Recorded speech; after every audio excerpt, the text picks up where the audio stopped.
বন্ধুরা, এক্সেলে যে কোনো অ্যাটেন্ডেন্স রিপোর্টকে ঠিকমতো সাজাতে হলে আমাদের এই প্রেজেন্টের সেলগুলিকে গ্রিন হাইলাইট করতে হয় আর অ্যাবসেন্টের সেলগুলিকে লাল হাইলাইট করতে হয়। তো এইভাবে একের পর এক সেলগুলিকে হাইলাইট করতে হলে আমাদের অনেকটাই টাইম লেগে যায়, আর এই জিনিসটাকেই আমরা একটা ছোট্ট ফর্মুলার সাহায্যে করতে পারি।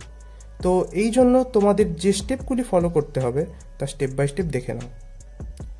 তো প্রথমে আমরা এই সমস্ত রিপোর্টটিকে সিলেক্ট করে নেব, আর এটা শর্টকাটে কন্ট্রোল শিফট ডাউন অ্যারো দিয়ে করতে পারো তোমরা। এরপর আমরা যাব কন্ডিশনাল ফরম্যাটিং অপশনে। এরপর আমরা হাইলাইট সেল রুলস এই অপশানটিকে সিলেক্ট করব, আর তারপর আমরা টেক্সট দ্যাট কন্টেন্স এই অপশানটিকে সিলেক্ট করে নেব। এরপর এইখানে এই অ্যাবসেন্টের এ অ্যালফাবেটটিকে লিখে নেব আর ওকে করে দেবো। এবার তোমরা দেখতে পাবে এই অ্যাটেন্ডেন্স রিপোর্টে যেইখানে অ্যাবসেন্ট আছে তা অটোমেটিক রেড কালার হয়ে গিয়েছে। এরপর একই পদ্ধতি ফলো করে এখানে প্রেজেন্টের পি লিখব আর হাইলাইট কালার গ্রিন করে দেবো ঠিক একইভাবে।